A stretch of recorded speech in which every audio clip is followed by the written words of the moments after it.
that's it, guys. That's all I've got for the quick stuff. Let's jump into a topic of the show. Man, I'm not going to say that I didn't expect this was going to come down the pipeline, Seth, but I'm not going to lie that it hurt a little bit when I saw it here. Anthem is officially dead. If my button works, why isn't my button working? Oh, no, because I'm hitting the wrong button. There we go. Anthem is officially dead, guys. The announcement here, let me pull up the blog here. Because there was a huge blog that went out on on Anthem and the update. If you guys remember, I think we talked about it, Seth. Correct me if I'm wrong. Like the whole update, EA and the higher ups were going to look at Anthem next. The big update that EA and BioWare have been working on for the last year to kind of decide if they're going to continue with the game or if they're basically just going to stop right there. And we got that information, albeit for a couple of gamers out there, it may not have been the information we wanted. Let me read here, guys, from the official BioWare blog by Christian Daily, Anthem update here. And just for the sake of transparency, I am going to read this whole thing. I'll try and get through it as quickly as possible, so bear with me, guys. Here we go. Friends, in the spirit of transparency and closure, we wanted to share that we've made the difficult decision to stop our new development work on Anthem, aka Anthem Next. We will, however, continue to keep the Anthem live service running as it exists today. Since Anthem's launch, the team has been working hard to continually improve the game, releasing multiple updates that brought with them a variety of improvements and introduced new content to play. Toward the end of 2019, we expanded on that effort and started working on a more fundamental restructure of the game. During development, we provided updates revealing some of the team's work through blog posts and conversations with you on social media, and it's been inspiring for us to see the positive reactions and feedback. I've been incredibly proud of the work the team has been doing and excited to see and play each new build of the experience. 2020 was a year unlike any other, however, and while we continue to make progress against all our projects at BioWare, working from home during the pandemic has had an impact on our productivity, and not everything we had planned as a studio before COVID-19 can be accomplished without putting undue stress on our teams. I know this will be disappointing to the community of Anthem players who have been excited to see the improvements that we've been working on. It's also disappointing for the team who were doing the brilliant work. And for me personally, Anthem is what brought me to BioWare, and the last 2 years have been some of the most challenging and rewarding experiences of my career. Game and development is hard. Decisions like these are not easy. Moving forward, we need to laser focus our efforts as a studio and strengthen the next Dragon Age and Mass Effect titles while continuing to provide quality updates to Star Wars: The Old Republic. To the Anthem community, thank you for your passion and creativity. Your feedback and suggestions most certainly help shape the team's direction, and on a personal note, your kindness and encouragement were much needed last year. Please stay safe and be kind to each other. Strong alone, stronger together. Christian. Seth, it's done. The book is closed. The die is cast. There's nothing else we can do here.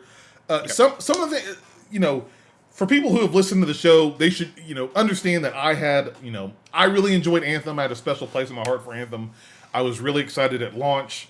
I understood it did not live up to hype, but I knew that there was something there. Like the core was good, as I've talked about before, but everything they added around it was either barren or garbage. And it really needed those updates that they worked on, and all the details they talked about with Anthem Next and what Christian Daly and the team were doing over the last year were really promising. And so I'm pretty crushed and sad to see it kind of go quietly into the sunset, really. But I wanted to sit and take a little bit of time, Seth, with you. I want to talk about, kind of do a post-mortem on Anthem. Anthem, we're the gaming morticians or the medical examiners, and EA has said we got a fresh one here, and they're rolling it down in the cart here, and we lift it up, and it's the Ranger's body from Anthem, and now we've got to dissect this and pull this apart and see what was the cause of death, what happened. And I want to take a chance to talk with you about that. What were some of the good and bad things with the game, with Anthem, and really, this could be an easy answer, but I want to dig a little deep and get a little bit more nuanced on. Do you think it was the right decision to cancel the game, or with what EA has slated or BioWare has slated with everything else, and some of their games like in the post they said Mass Effect, like Dragon Age, like Star Wars: The Old Republic? Do we think that it was the right decision to cancel this game, as opposed to try and maybe pull some funding or maybe delay it longer or some other tactic aside from canceling? I've talked enough, Seth. Let's start with you. What do you think? Yeah, so a lot of questions in there. The first one that I want to answer is, should they have canceled the game? I think that if you're really honest with yourself, the only answer is yes. Like, Anthem is a game that is infamous at this point, right? It is almost like Stadia, right? Like, as soon as I say the word Anthem, as soon as I say the word Stadia, just dumpster fire comes to most people's minds, right? And I know, like, gaming journalists have been talking about Anthem for 2 years. They've been talking about it and, what is it going to take to bring it back? Da-da-da-da-da. And I think when you think about, like, what is wrong with Anthem, I think Anthem was just a representation of a lot of poor decision-making. I think that there was a really great idea for sure in Anthem, and the idea just didn't come to fruition. And I'm not even going to try to list all of the resources that you can tap into. Great Jason Schreier article that's hosted on Kotaku that talks about kind of what happened with development there. Lots of blog posts that you can dig back through. But all in all, like, Anthem was a game that was it was going to be the next big IP from BioWare, right? And they were very ambitious. They came up with this idea, and unfortunately, they came up with this idea in a time when EA was really trying to figure out ways to push game monetization forward in a way that's going to help them grow their business, right? I don't ever blame a business for trying to grow, because if you're not growing, you're dying, right? That's the curse of capitalism. But yeah, what ended up happening is, because if you think about Anthem, Anthem, the failure of Anthem goes hand in hand with another big EA kerfluffle, we'll call it, and that is Star Wars Battlefront 2, right? Two of these games that were heavily influenced by the monetization platform, right? They wanted to create live service game, or in the case of Battlefront, they wanted to do the loot box driven game, right? Yeah. And when you let monetization take a front seat in game development, I think that most times you're going to find yourself disappointed with the outcome. A similar situation is when people come out and they make a game and then they say from the very beginning, this is going to be an esports hit. Like, no, you don't get to be an esports hit because you said it's an esports hit. You get to be an esports hit once esports players play your game, right? Like, you don't get to be a profitable, ongoing live service game until people show up to play your game, right? And so all of that, I think, just was a dark cloud that laid over this. But then, hold on, then Cameron, the golden stepchild, the beautiful, golden stepchild is not a great analogy, but just like the deliverer, Respawn Entertainment appeared, right? And I think Respawn is definitely the favorite kid, right? They get all these privileges that nobody else gets. They don't have to use Frostbite. They don't have to shoehorn stuff. They're basically allowed to be like do what you want, because what you've done so far has worked. And they made Star Wars Jedi Fallen Order. They made Apex Legends. Two monster games. I think that those two games alone have probably carried EA for the past 2 years, right? When you think about, like, front of mind, there's been no new Battlefields, nothing like that to carry people forward. So a lot happened at EA this week. I think a lot of decisions came to a head, and Anthem's death had to be one of those, because Anthem is just still bogged down by the old way of, let's make this a service game.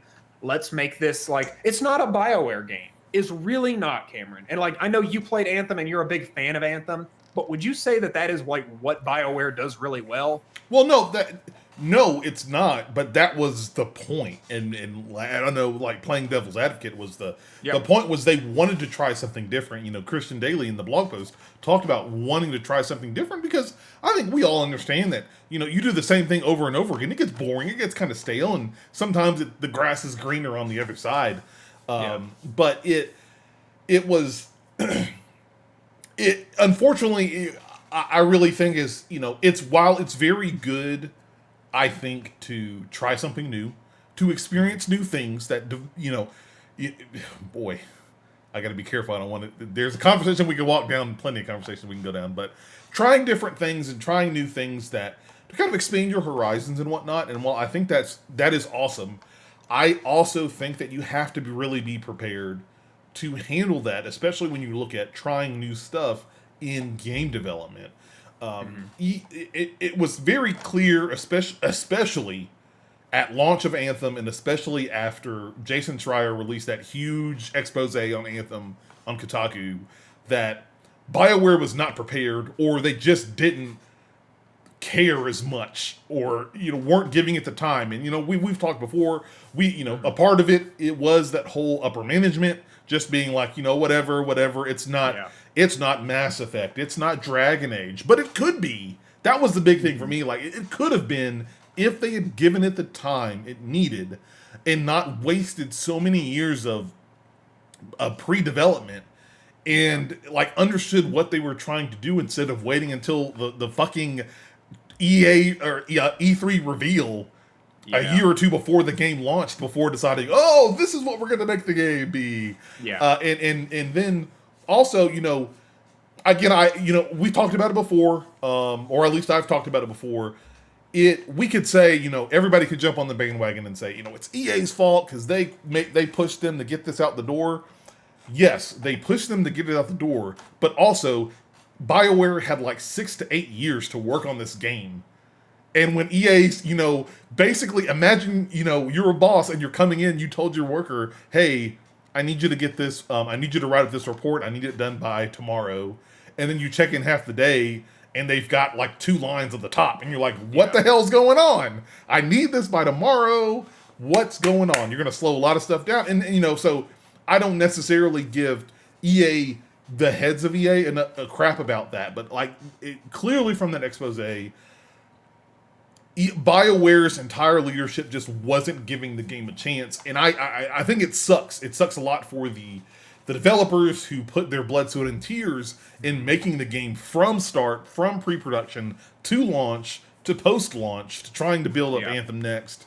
And then, you know, definitely in that shift in leadership once Casey Hudson came back, and then subsequently left again. Jesus, it was something that they were like, okay, now we're going to put the effort in, but it's like, you're running the race and you just kind of lackadaisically, you know, jog at the front of it. Then you start getting lapped by everybody else. But then when you decide, oh, I better put the effort into it, it's too late.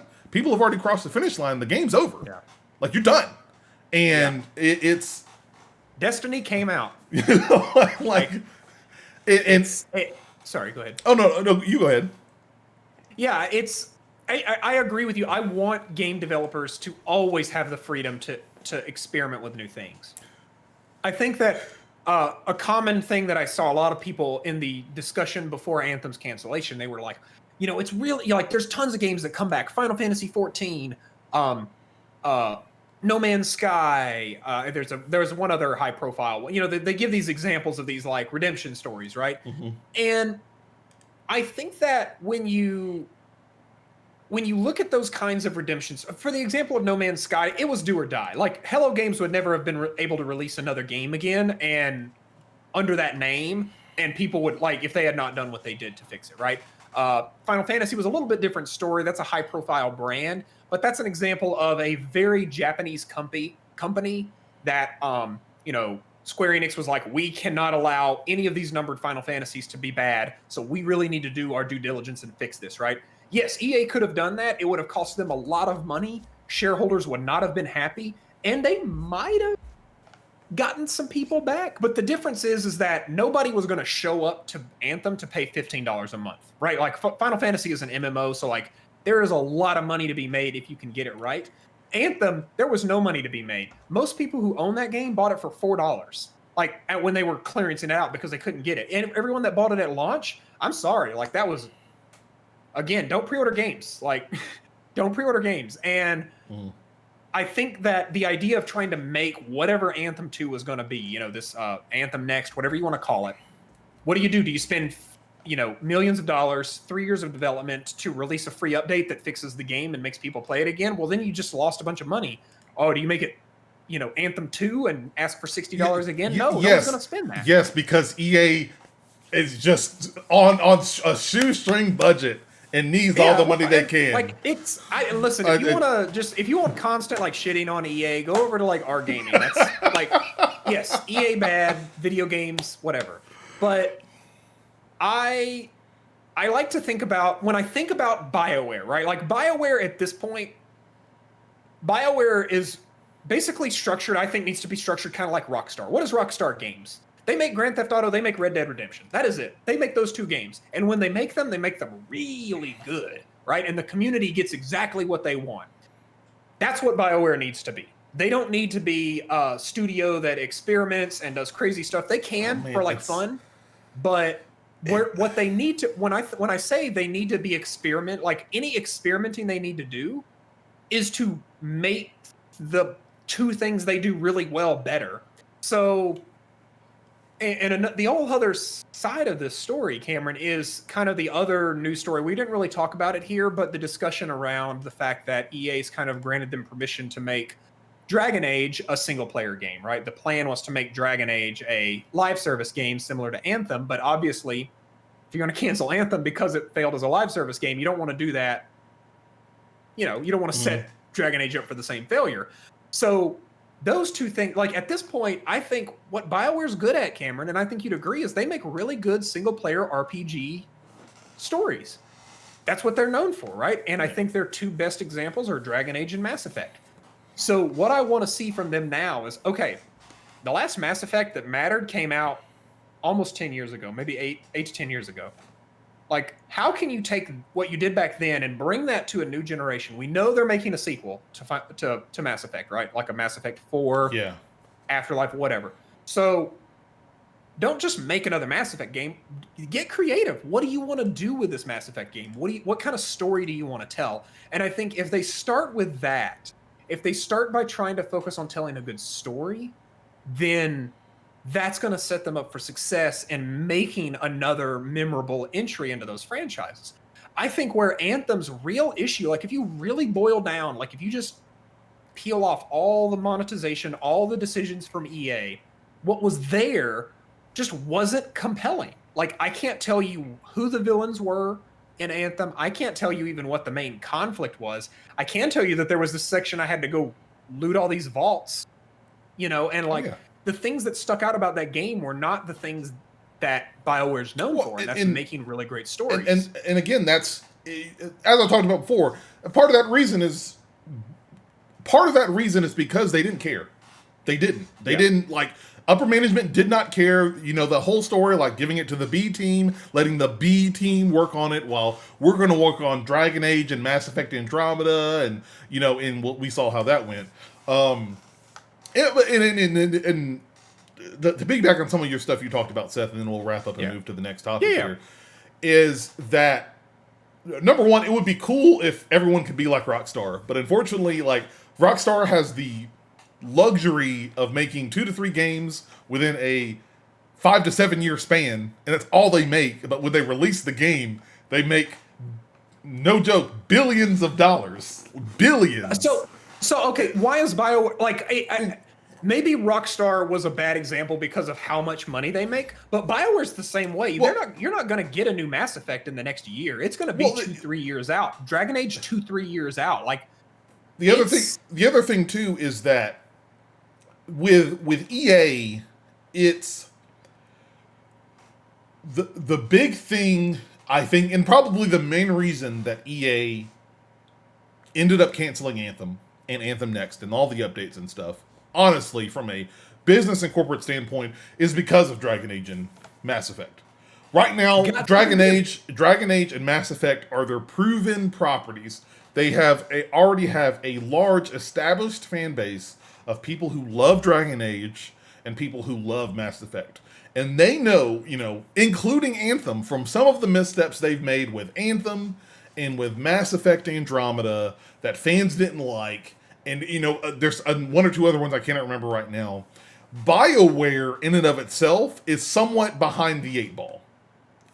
Fans have been critical of them, and BioWare needs a win. EA needs a win out of BioWare, and so if that means canceling an update that, just like you talked about, Seth, that it's kind of nebulous on how EA could get money from that update and from that patch update, other than trying to release a brand new, just like No Man's Sky did, let's release it on another system that hasn't been on that the game wasn't on before, back at its $40 or $60 price, whatever that may be. Not getting into that, but instead of, they have a decision hey, we can continue putting resources on this update.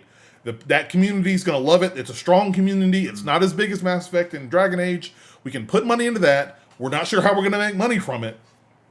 Because remember, people, they are still a business. Doesn't matter how much you love your game developers and your properties, whether I love PlayStation and Seth loves Xbox and all that stuff. Yeah. These are still companies, and they're still in the business of making money. It's either choose that or take that team of 30, 40 odd developers, kill that project, and disperse them back into making sure that Dragon Age and Mass Effect are at AAA tier tight goodness for when they release, so that they can, so game journalists and everybody else can pop on and have headlines that say BioWare is back, Mass Effect Andromeda, 10 out of 10, or Mass Effect 4, or whatever, 10 out of 10. Yeah. That's it. That's the big thing. And that's what you're saying is what I was saying. I think the Rockstar analogy was bad, but what I was trying to say is that they're not in a position where they don't need Anthem. Anthem doesn't do anything for them, and salvaging the brand doesn't really do anything for them. I would say at this point, Mass Effect is still their most valuable brand. I think Mass Effect is, without question, the game franchise that resonates most with people. Dragon Age is a very close second. But those are what they do well. So do those. Innovate there. You can, look at what Rockstar, I'm sure there was Respawn. I'm sure there was someone that was hey, we want to make a Star Wars game where you play as a Jedi. And then this conversation started of well, how would we do that? What would that look like? And they were they took inspiration from Dark Souls. They took inspiration from lots of different places, and they made a truly new and innovative game. This is the people that made the Battle Royale, FPS. So you think about, that was such a departure for them. They were known for FPS. It's the only thing they've ever done. And then all of a sudden they made this amazing third-person action adventure game. And you start to be oh, wow. So Respawn isn't just, we talk about this all the time with Sony studios, right? Guerrilla was trapped in this Killzone whirlwind, right? And then all of a sudden they make Horizon and oh, wow, they can do more than just shooters, right? And BioWare's kind of in the same zone where it's they don't necessarily just have to keep making the same games. They could make Mass Effect into a new evolution of itself, right? Do you want to maybe focus more in on the the branching narrative part of it? Do it. Make that dream game where there's 30 different endings and it takes people months to piece them all together. Do that. If that's what you think Mass Effect should be. Yeah, most definitely. Do that. But anyways, I know that we've talked about this for a long time, so let's get out of here. Yeah, let's jump over to a different topic. It is sad. Again, it sucks.